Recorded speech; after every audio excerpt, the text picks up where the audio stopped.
Second student. आज हम start करने जा रहे हैं अपना न्यू चैप्टर जिसका नाम है लीनियर इक्वेशन वन वेरिएबल, और इसे समझते हैं, इसका इंट्रोडक्शन देखते हैं, फिर एक्सरसाइज स्टार्ट करेंगे। तो सबसे पहले समझेंगे इस हमें चैप्टर में करना क्या है। स्टूडेंट, यहाँ पर आपके पास कुछ लीनियर इक्वेशंस दी जाती हैं और लीनियर इक्वेशंस को हम सॉल्व करते हैं। और लीनियर इक्वेशंस होती क्या है, जैसे मैं एक एग्जांपल ले लेता हूँ, उसके थ्रू आपको समझाने की कोशिश कर रहा हूँ। जैसे मैंने एक एग्जांपल ले लिया है x + 2 = 7।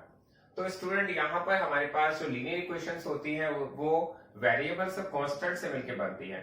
अब पहले समझते हैं वेरिएबल्स क्या होता है। जैसे यहाँ पर x की वैल्यू है, इसको हम वेरिएबल कहते हैं, और जैसे यहाँ पर 2 दे रखा है, इसको हम कांस्टेंट कहते हैं, और यहाँ पर जैसे ये 7 है, इसको भी हम कांस्टेंट कहते हैं। इसका मतलब आपको ये समझ में आ जाना चाहिए, जैसे हमारे पास x की वैल्यू आ जाए, y आ जाए, z आ जाए, m n p, मतलब कोई भी अल्फाबेट आ जाता है तो आप उसे वेरिएबल्स कहते हैं। हम इसे वेरिएबल्स इसलिए कहते हैं क्योंकि ये इसकी जो वैल्यू होती है हमें पता नहीं होती है। वेरिएबल का मतलब है इसकी वैल्यू वेरी करती है, कम भी हो सकती है, ज्यादा भी हो सकती है, हमें पता ही नहीं है तो क्या होगी, तो फिर इसको वेरिएबल कहेंगे। कांस्टेंट वैल्यू वो वैल्यू होती है जो फिक्स होती है, जैसे कि हमारे पास 2 है, 7 है, 5 है, कोई भी नंबर हो सकता है। ये सब नंबर्स क्या होते हैं, ये कांस्टेंट वैल्यूज होती हैं। तो इसका मतलब वेरिएबल और कांस्टेंट से मिलकर के ही लीनियर इक्वेशन बनती है। अब हमें करना क्या होता है, अब हमें करना यह होता है कि हमें इस वेरिएबल्स को अलग करना होता है और कांस्टेंट को अलग करना होता है। तो आप देखिए यहाँ पर जैसे हमारे पास ये इक्वेशन दी गई है x + 2 = 7, तो हम करेंगे कैसे। यहाँ पर हम x को सेपरेट कर लेंगे, कांस्टेंट को वन साइड ले लेंगे।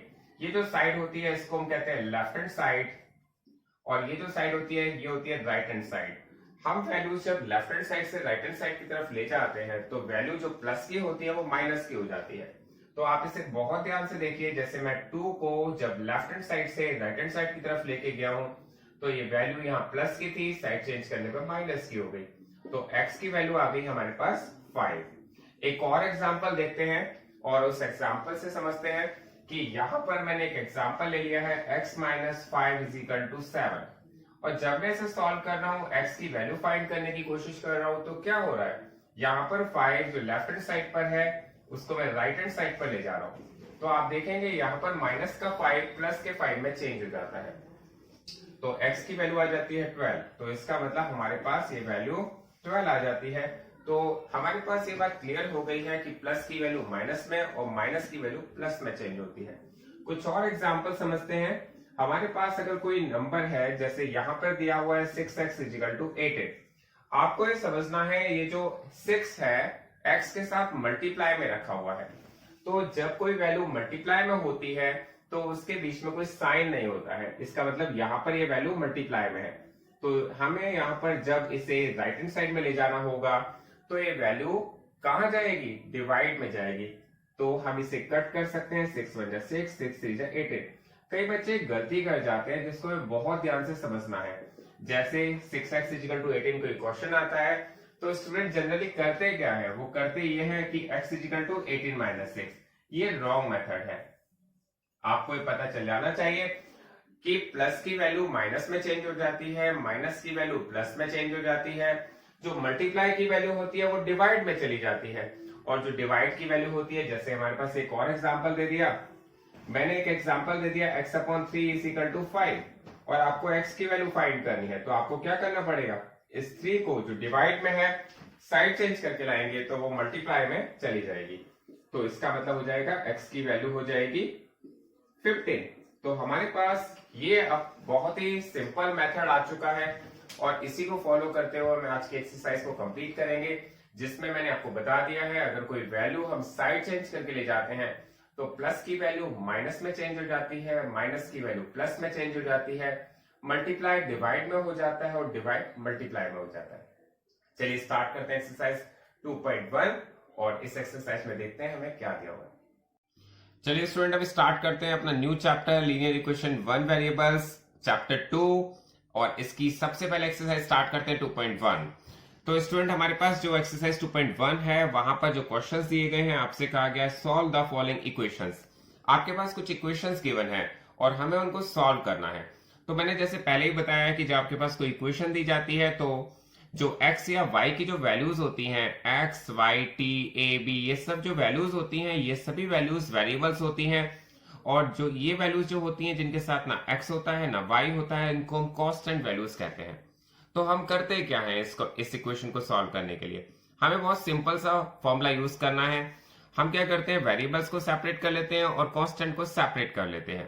तो x की वैल्यू हमें फाइंड करनी है, तो x को तो हम अपनी साइड में ही रखेंगे, 7 को भी अपने प्लेस पर ही रखेंगे, लेकिन -2 जो हमारे पास दिया हुआ है हम उसे साइड चेंज करके ले जाएंगे। तो जो माइनस का 2 है ये साइड चेंज करके ये प्लस का 2 हो जाता है। ये मैंने आपको बहुत ही क्लियर बताया है और हर क्वेश्चन में मैं आपको बताता भी रहूंगा, ये आपको बहुत अच्छी तरह से इसका हैबिचुअल हो जाना चाहिए। तो यहाँ पर -2 ये +2 हो जाएगा और x की वैल्यू आ जाएगी 9। तो आपके पास ये फर्स्ट क्वेश्चन बहुत ही इजी था जो आपने सॉल्व कर लिया है। आप बहुत ध्यान से देखें इसे। उसके बाद हम देखते हैं question number second. Question number second में दिया है y + 3 = 10। अब आपको क्या करना है, y की वैल्यू को फाइंड करना है। y अपने प्लेस पर ही रहेगा, 10 भी अपने प्लेस पर रहेगा। हमने क्या किया, हम 3 को लेफ्ट हैंड साइड से राइट हैंड साइड की तरफ ला रहे हैं क्योंकि 3 प्लस का है, तो साइड चेंज होके ये माइनस का हो जाता है और y की वैल्यू हो जाती है 7। ये आपका क्वेश्चन नंबर सेकंड भी यहां पर कंप्लीट हो गया। और जो भी आंसर आता है उसको आपको बॉक्स में लगाना होता है, जिससे कोई भी टीचर ये चेक करे तो उन्हें पता चल जाए कि आंसर बॉक्स में लगा हुआ है। इसके बाद देखते हैं इसका question number third. Question number third में आपके पास दिया है 6 = z + 2। तो स्टूडेंट आपको क्या करना है, आपको ये 2 को, जो ये वेरिएबल के साथ 2 रखा हुआ है, हमें क्या करना है, इस 2 को राइट हैंड साइड से लेफ्ट हैंड साइड की तरफ लाना पड़ेगा। आपने सबसे पहले z के नीचे z रखा है, 6 के नीचे 6 रखा है, 2 जो हमारा राइट हैंड साइड में रखा हुआ था हम उसे लेफ्ट हैंड साइड में लाए हैं। और मैंने बताया था जब हम साइड चेंज करते हैं तो पॉजिटिव वैल्यू नेगेटिव में चेंज हो जाती है। इसका मतलब +2 -2 हो जाता है और 6 में से 2 माइनस करेंगे तो आपके पास आ जाएगा 4। तो यहां पर आपके पास z की वैल्यू आ गई है 4। तो स्टूडेंट ये क्वेश्चन नंबर थर्ड भी हमारे पास यहाँ कंप्लीट हो गया है, आप सबको समझ में आ जाना चाहिए। इसके बाद देखते हैं क्वेश्चन नंबर 4। क्वेश्चन नंबर 4 में आपके पास दिया है 3/7 + x = 17/7। स्टूडेंट हमें देखने से पता चल रहा है कि यहाँ पर जो इक्वेशन दी गई है, यहाँ पर ये 3/7 एक कांस्टेंट वैल्यू है, x एक वेरिएबल है, 17/7 एक कांस्टेंट वैल्यू है। मैंने बताया था हमें बिल्कुल सिंपल रूल अप्लाई करना होता है। हमें क्या करना होता है, हमारे पास जो भी कांस्टेंट वैल्यूज है हमको वन साइड कर लेते हैं और जो वेरिएबल्स है उनको वन साइड कर लेते हैं। तो आपने देखा जैसे 3/7 हमारे पास लेफ्ट हैंड साइड रखी हुई थी, मैंने उसको राइट हैंड साइड रख दिया है। और जब हम किसी की साइड चेंज कराते हैं तो वहां पर उसके साइन भी चेंज हो जाते हैं। तो यहाँ पर साइड इसका जो चेंज कराने पर साइन चेंज हो गया। उसके बाद हमें इसको सॉल्व करने के लिए एलसीएम लेना पड़ेगा क्योंकि ये दोनों वैल्यूज फ्रैक्शन की हैं। आप देखेंगे 7 और 7 का एलसीएम तो 7 ही आता है। 7 बन जाए 7, देन 17 बन जाए 17, 7 बन जाए 7, देन 3 बन जाए 3। और आप जब इसको सॉल्व करेंगे तो आपके पास आ जाएगा 14/7। और 14/7 को आप इसे कट करेंगे तो 7 बन जाए 7, 7 2 जा 14 और यहाँ x की वैल्यू आ जाएगी 2। तो स्टूडेंट ये क्वेश्चन भी हमारा यहाँ पर कंप्लीट हो गया है। आई होप आपको ये चारों क्वेश्चन बहुत अच्छी तरह से क्लियर हो गए होंगे। तो स्टूडेंट अब देखते हैं क्वेश्चन नंबर 5। क्वेश्चन नंबर 5 में आपके पास दिया है 6x = 12। और स्टूडेंट आपको क्वेश्चन बहुत इजीली समझ में आ रहे होंगे क्योंकि ये बहुत इजी एक्सरसाइज है। लेकिन ये एक्सरसाइज करने के बाद हमारे बेसिक क्लियर हो जाने चाहिए। हमें ये पता चल जाना चाहिए कि ये 6 और x एक दूसरे के साथ मल्टीप्लाई हो रहे हैं। तो जब हमें x की वैल्यू को फाइंड करना है तो हमें 6 को साइड चेंज कराना पड़ेगा और जब हम 6 को साइड चेंज कराएंगे तो ये डिवाइड में चला जाएगा। कई बच्चे इसमें एक छोटी सी मिस्टेक कर जाते हैं, मैं उस मिस्टेक के लिए आपको बता देता हूं। वो क्या करते हैं, वो इस तरह से लिखते हैं 6x = 12 और x = 12 - 6। तो वो जब वो 6 को साइड चेंज करके ले जाते हैं तो वो -6 कर देते हैं, जो हमें नहीं करना है। ये रॉन्ग मेथड है क्योंकि जो 6 है वो मल्टीप्लाई में है और मल्टीप्लाई की वैल्यू तो डिवाइड में चेंज होती है, ये मैं ऑलरेडी आपको बता चुका हूं। आप फिर इसे कट करेंगे, 6 1 जा 6, 6 2 जा 12 और x की वैल्यू आपके पास 2 आ जाएगी। तो ये क्वेश्चन यहाँ पर हमारा बहुत अच्छी तरह से क्लियर हो जाना चाहिए। इसके बाद देखते हैं क्वेश्चन नंबर 6। क्वेश्चन नंबर 6 में आपके पास दिया हुआ है t/5 = 10। तो स्टूडेंट जब आप इस क्वेश्चन को देखेंगे तो जो 5 है वो 5 जो है डिनोमिनेटर के प्लेस पे रखा हुआ है, इसका मतलब t से 5 का डिवाइड हो रहा है। तो जब हम t की वैल्यू को फाइंड करेंगे तो हमें 5 को साइड चेंज करके ले जाना पड़ेगा, और 5 को साइड चेंज करके ले जाएंगे तो ये मल्टीप्लाई में चला जाएगा, क्योंकि मैंने बताया था डिवाइड की वैल्यू मल्टीप्लाई में चेंज हो जाती है। इसका मतलब t की वैल्यू 50 आ जाएगी। तो स्टूडेंट क्वेश्चन नंबर 6 भी हमारा यहाँ कंप्लीट हो गया। इसके बाद देखते हैं क्वेश्चन नंबर 7। क्वेश्चन नंबर 7 में आपके पास दिया हुआ है 2x/3 इज इक्वल टू 18। तो स्टूडेंट हमारे पास जो क्वेश्चन दिया है 2x/3 इज इक्वल टू 18, हम देखते हैं इसको कैसे करते हैं। तो सबसे पहले आप क्या करेंगे, आप 3 को जब साइड चेंज करके ले जाएंगे, क्योंकि ये डिवाइड में वैल्यू रखी हुई है और जब साइड चेंज करते हैं तो ये मल्टीप्लाई में चली जाती है। फिर आप क्या करेंगे, आप 2 को भी साइड चेंज करके ले जाएंगे और 2 को साइड चेंज करके ले जाएंगे, क्योंकि ये मल्टीप्लाई में रखी है तो डिवाइड में चली जाएगी। बहुत ही क्लियर। यहाँ पर 3 जो था डिवाइड में रखा हुआ था तो वो मल्टीप्लाई में चला गया, और 2 जो मल्टीप्लाई में रखा हुआ था वो डिवाइड में चला गया। इसका मतलब बहुत ही क्लियर है कि डिवाइड की वैल्यू मल्टीप्लाई में और मल्टीप्लाई की वैल्यू डिवाइड में चेंज हो जाती है जब आप किसी वैल्यू को साइड चेंज करके ले जाते हैं। फिर हम देखते हैं 2 से इसको कट करते हैं, 2 1 2, 2 9 18, तो x इज इक्वल टू आ जाता है 9 3 27। इसका मतलब हमारे पास ये क्वेश्चन नंबर 7 वो भी आपको यहाँ कंप्लीट हो गया है, बहुत अच्छी तरह समझ में आ जाना चाहिए। इसके बाद देखते हैं student question number 8। Question number 8 में आपके पास जो वैल्यू दी गई है वो डेसिमल में दी गई है, उससे भी कोई प्रॉब्लम नहीं आती है क्योंकि वैल्यूज कैसी भी हो सकती हैं, लेकिन हमारा जो कॉन्सेप्ट है वो वही सेम रहता है। आपने देखा 1.6 is equal to y upon 1.5 है। देखिए स्टूडेंट ये हमारी वैल्यू डेसिमल में है, ये भी वैल्यू डेसिमल में है, लेकिन हमें तो ये देखना है ये डिवाइड में दी गई है। 1.5 से y का डिवाइड हो रहा है, तो यहां पर जब हम साइड चेंज करके लाएंगे तो 1.5 मल्टीप्लाई में आ जाएगी। आप देखेंगे 1.6 का 1.5 से मल्टीप्लाई हो जाएगा। क्यों? क्योंकि हम इसे राइट हैंड साइड से लेफ्ट हैंड साइड की तरफ लाए हैं, और ये मल्टीप्लाई करना तो हम सबको आना ही चाहिए। चलिए मल्टीप्लाई करके देखते हैं। आप जब 1.5 का मल्टीप्लाई 1.6 से करते हैं तो कैसे करते हैं, 16 5 जा 80, 16 5 जा 80, 80 की 0 करी लगा 8, 16 1 जा 16 और 8 24। तो स्टूडेंट हमारे पास यहाँ पर डेसिमल कितने प्लेस के बाद आना चाहिए। देखिए सबसे पहले तो हमने इसका मल्टीप्लाई कर दिया, 16 का 15 से मल्टीप्लाई करके आपके पास 240 आ जाता है, और डेसिमल हमारा 1 प्लेस बाद यहाँ पर है और 1 प्लेस बाद यहाँ पर है, इसका मतलब 2 प्लेस बाद आना चाहिए। तो हमारा जो आंसर आना चाहिए वो 2.40। तो इसके लिए हमारे पास जो y की वैल्यू है वो कितनी आनी चाहिए, 2.40, और आप इसको 2.4 भी कह सकते हैं। तो स्टूडेंट हमारा ये क्वेश्चन भी बहुत ही अच्छी तरह से क्लियर हो गया है। इसके बाद देखते हैं क्वेश्चन नंबर 9। क्वेश्चन नंबर 9 में आपके पास दिया हुआ है 7x - 9 इज इक्वल टू 16। तो सबसे पहले हमें क्या करना है, हमें 7x, हमें जो वैल्यूज हैं 1 बाय 1 करके ले जानी है। सबसे पहले हमने क्या किया, जो माइनस का 9 है उसको हम साइड चेंज करके ले जा रहे हैं, और साइड चेंज करके ले जा रहे हैं तो माइनस की वैल्यू प्लस में कन्वर्ट हो जाती है, 16 और 9 25 हो जाता है। अब देखते हैं, अब क्या देखते हैं हम कि x के साथ 7 भी रखा हुआ है, तो हमें x की वैल्यू फाइंड करनी है, तो इसका मतलब 7 को भी हमें साइड चेंज करके ले जाना पड़ेगा। और जब हम x की वैल्यू फाइंड करते हैं तो हमारे पास जो 7 है वो लेफ्ट हैंड साइड से राइट हैंड साइड पर ले जाने पर डिवाइड में चला जाता है, तो इसका मतलब यहाँ पर x की वैल्यू 25/7 आ जाती है। आई होप आपको ये क्वेश्चन बहुत अच्छी तरह से क्लियर हो रहे होंगे। आप इस क्वेश्चन को एक बार दोबारा समझ लीजिए, क्योंकि ये क्वेश्चन में डबल वैल्यूज हम साइड चेंज करके ले जा रहे हैं। आपके पास यहाँ पर 7x - 9 इज इक्वल टू 16 है। जब आप 9 को साइड चेंज करके ले जाते हैं, क्योंकि 9 यहाँ माइनस का है, साइड चेंज करके ले जाने पर ये प्लस का हो जाता है, तो 16 और 9 25 हो जाते हैं। उसके बाद आप 7 को सब साइड चेंज करके ले जाते हैं तो 7 डिवाइड में चला जाता है, क्योंकि ये मल्टीप्लाई की वैल्यू है और मल्टीप्लाई की वैल्यू तो डिवाइड में आ जाती है। तो स्टूडेंट हमने क्वेश्चन नंबर 9 तक कंप्लीट कर लिए हैं। इसके बाद देखते हैं क्वेश्चन नंबर 10। तो स्टूडेंट देखते हैं अब इसका क्वेश्चन नंबर 10। क्वेश्चन नंबर 10 में आपके पास दिया है 14y - 8 इज इक्वल टू 13। तो स्टूडेंट जब हम इसे सॉल्व करते हैं तो हम क्या करेंगे, सबसे पहले -8 जो दिया हुआ है, जो कांस्टेंट वैल्यू है, हम उसे साइड चेंज करके ले जाएंगे। और ये आपको बहुत अच्छी तरह पता चल गया होगा कि माइनस की वैल्यू तो पॉजिटिव हो जाती है, प्लस में चेंज हो जाती है। जो माइनस की वैल्यू होती है, नेगेटिव वैल्यू होती है, हम उसको जब साइड चेंज करके ले जाते हैं तो वो पॉजिटिव हो जाती है। और हमें ये भी पता है 13 प्लस 8 इसका मतलब 21 होता है।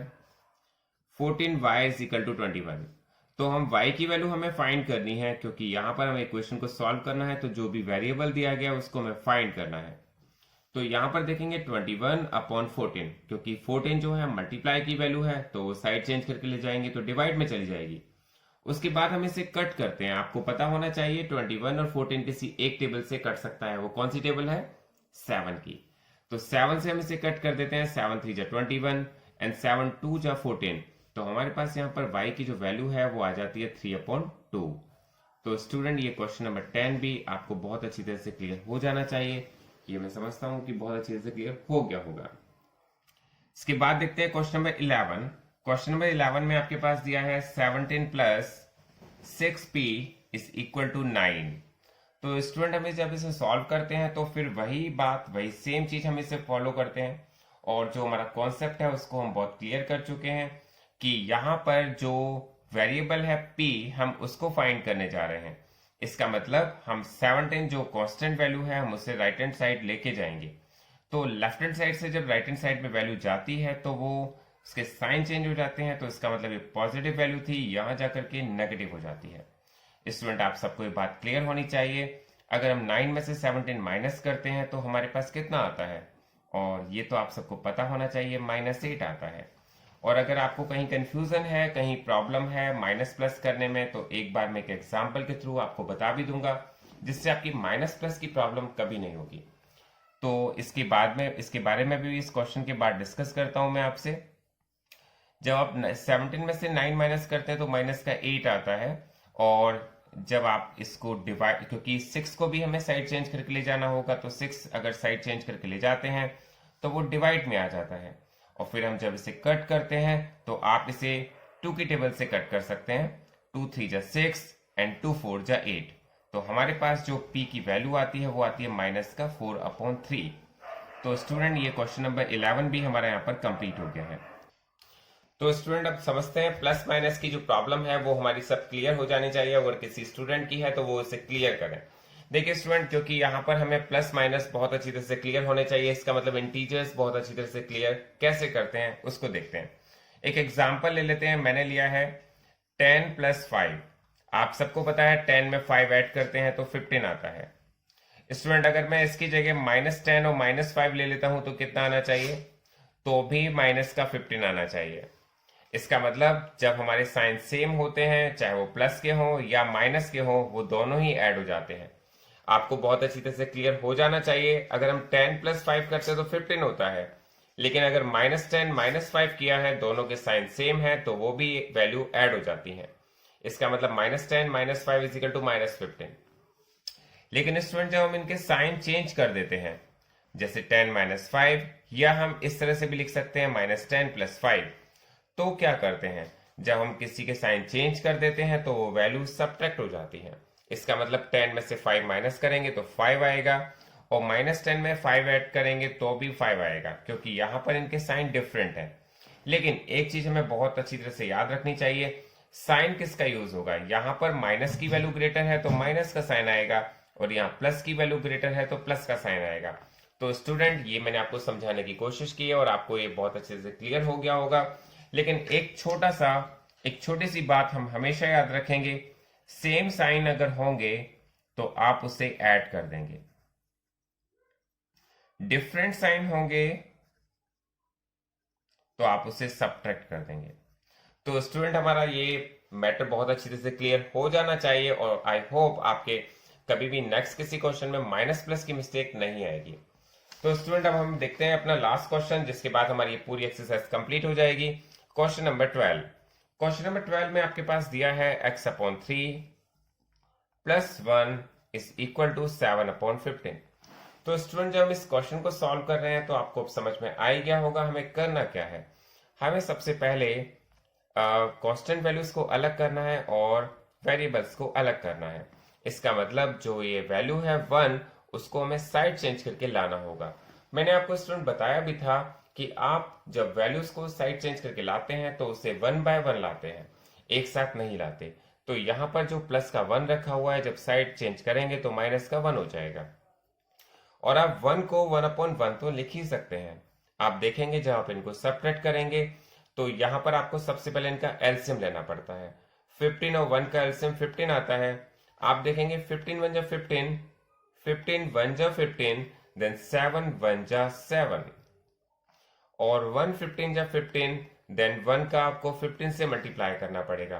15 का 1 से मल्टीप्लाई करके 15 आ जाता है, तो आपके पास यहाँ पर x/3 है। x/3 इज इक्वल टू, आप देखेंगे 15 में से 7 माइनस करते हैं तो 8 आ जाता है। क्योंकि मैंने बताया है, अभी आपको बताया है, साइन डिफरेंट होते हैं तो उस केस में हमारे पास क्या होता है, जब साइन डिफरेंट होते हैं तो सब्ट्रैक्शन होता है।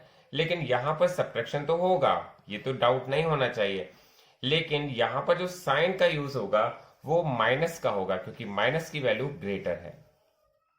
तो स्टूडेंट हमारे पास आ गया माइनस का 8/15। अब हमें 3 को भी साइड चेंज करके लाना है, और 3 को जब साइड चेंज करके लाना है तो वो वैल्यू मल्टीप्लाई में चली जाएगी। आपको ये बहुत अच्छी तरह से क्लियर हो जाना चाहिए। 3 डिवाइड में है और डिवाइड की वैल्यू तो मल्टीप्लाई में चली जाती है। इसको अब हम कट कर सकते हैं। 3 1 जा 3 एंड 3 5 जा 15। तो हमारे पास फाइनली x की जो वैल्यू आई है वो आई है 8/5, माइनस का 8/5। ये क्वेश्चन भी यहाँ पर कंप्लीट हो गया है, और ये चैप्टर, ये सॉरी एक्सरसाइज 2.1 भी यहाँ पर कंप्लीट हो गई है। आई होप आपको बहुत अच्छी तरह से क्लियर हो गई होगी।